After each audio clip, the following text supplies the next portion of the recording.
সাংস্কৃতিক ভাব বিনিময়ের মধ্য দিয়ে পাথারকান্দিতে চতুরঙ্গের পৌষ উৎসব সম্পূর্ণ।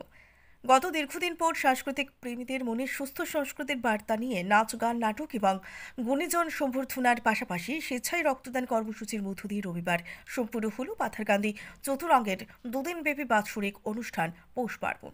গত শনিবার সকাল 11টায় স্থানীয় রবীন্দ্র ভবন প্রাঙ্গণে সংস্থার পতাকা উত্তোলনের মধ্য দিয়ে দুদিনব্যাপী এই পৌষ উৎসবের শুভারম্ভ করেন পাথারকান্দির সার্কেল অফিসার বলিন বাবা বালারি। উপস্থিত ছিলেন পাথারকান্দি মডেল হায়ার সেকেন্ডারি স্কুলের প্রাক্তন অধ্যক্ষ শ্যামা দে, আকসার কেন্দ্রীয় কমিটির মুখ্য উপদেষ্টা রূপমনন্দী পুরকায়স্থ, রণজিৎ ধর, বিজেপি মণ্ডল সভাপতি শশীবাবু সিনহা প্রমুখ।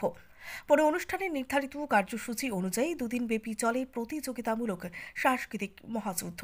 এতে প্রায় 250-র অধিক প্রতিযোগীরা বিভিন্ন বিষয়ে তাদের প্রতিভা উপস্থাপন করেন। একইভাবে এতে বরাক ভ্যালি ব্লাড ডোনার্স ফোরামের সহযোগিতায় বেশ কিছু রক্তদাতা স্বেচ্ছায় রক্তদানের মতো মহৎ উদ্দেশ্য নিয়ে এগিয়ে আসেন। লোকগীতি প্রতিযোগিতায় ক বিভাগে প্রথম, দ্বিতীয় এবং তৃতীয় হন যথাক্রমে পূর্বা শ্যাম, পরিস্মিতা শ্যাম এবং অর্পণ দাস। খ বিভাগে প্রথম, দ্বিতীয় এবং তৃতীয় হয় যথাক্রমে প্রাচী শ্যাম, বাজারিছড়ার কোয়েল ভট্টাচার্য, রিয়া রানী দে। একইভাবে গ বিভাগে প্রথম, দ্বিতীয় স্থান দখল করে দিয়া দে, ধর্মনগরের শিল্পী সম্রাট চন্দ।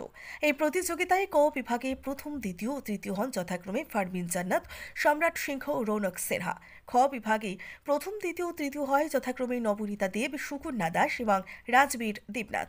একইভাবে গ বিভাগে প্রথম, দ্বিতীয় এবং তৃতীয় হয় যথাক্রমে বারোগ্রামের সাগর রায়, রিয়া কানু, উদিত্য রায়। এই নৃত্য প্রতিযোগিতায় ক বিভাগে প্রথম, দ্বিতীয়, তৃতীয় হয় যথাক্রমে সৃজিতা সেন, বীরভা দেবী, যৌনা দাস। খ বিভাগে প্রথম, দ্বিতীয় এবং তৃতীয় হয় যথাক্রমে ঋতুজা দাস, মাহি দাস এবং রোহিতা দেব। একইভাবে গ বিভাগে প্রথম, দ্বিতীয় এবং তৃতীয় হয় যথাক্রমে রিমা দেব, কল্পনা দেব এবং অপরূপা দেব। দুদিনব্যাপী সান্ধ্যকালীন অনুষ্ঠানে পার্শ্ববর্তী রাজ্য ত্রিপুরার ধর্মনগরের নাট্যদল কথাচিত্র মনস্থ করে নাটক মঞ্চস্থ করে অপার পথ। একইভাবে শ্রীভূমি থেকে আমন্ত্রিত নাট্যদল পরিবেশন করে নাটক সম্রাজ্ঞী। দুটি নাটকই দর্শকদের মনোরঞ্জন দান করে। এছাড়া আয়োজক সংস্থা প্রথম দিনের তাদের উদ্বোধনী অনুষ্ঠানে আঞ্চলিক ভাষায় লেখা সৃষ্টির অভিশাপ নাটকটি পরিবেশন করে।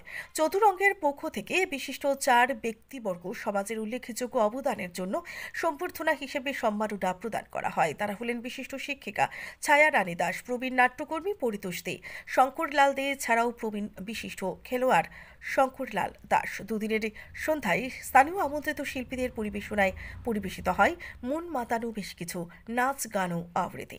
পাথারকান্দি থেকে সুরজিৎ সেনের রিপোর্ট, নিউজ অবিকল। আমাদের এতদঞ্চলের প্রণামধন্য চতুরঙ্গের যারা প্রতি বছর এই অনুষ্ঠান করে থাকে, তাই এই অনুষ্ঠানে উপস্থিত থাকার চেষ্টা করেছিলেন আমাদের মন্ত্রী মহোদয়, কিন্তু উনি আজকে মুখ্যমন্ত্রীর নির্দেশে উনি বঙ্গাইগাঁও জেলাতে যেতে হয়েছে। তাই উনি আমাকে ফোন করে এই আসনে এসে ওনার পক্ষ হয়ে সবার কাছে ক্ষমা চেয়েছেন। আজকের এই উৎসবে দর্শক মন্ডলী সবার কাছে ওনার পক্ষ হয়ে আমি ক্ষমা চেয়েছি এবং আগামী দিনে চেষ্টা করবেন উনি থেকে এই উৎসবে সাফল্যমণ্ডিত করে তোলার জন্য চতুরঙ্গকে আশ্বাস দিয়েছেন। আরও উনি বলেছেন চতুরঙ্গের এই প্রোগ্রামে কী ধরনের সহযোগিতা করার প্রয়োজন উনি চতুরঙ্গের পাশে থাকবেন বলে অঙ্গীকারবদ্ধ করেছেন। পুনরায় ধন্যবাদ।